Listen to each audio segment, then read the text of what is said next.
मुफ्ती साहब, मेरा सवाल ये है कि हैज़ की हालत में क्या औरत कुरान पाक की तिलावत कर सकती है,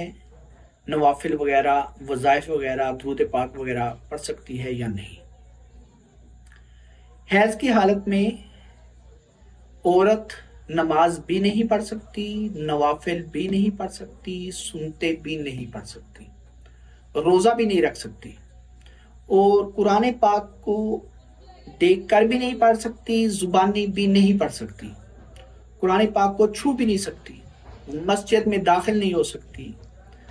और खाना काबा का तवाफ भी नहीं कर सकती, क्योंकि वो भी मस्जिद हराम में होते हैं। हरम जो है जहाँ पर तवाफ होता है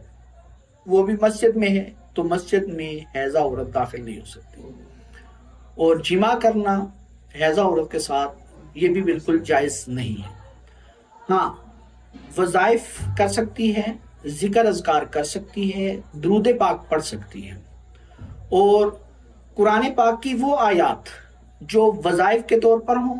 या दुआ के तौर पर पढ़ी जाती हों, तो ऐसी वज़ाइफ और ऐसी आयात वज़ाइफ के तौर पर और दुआ के तौर पर पढ़ सकती है, लेकिन तिलावत के तौर पर ऐसी आयात नहीं पढ़ सकती।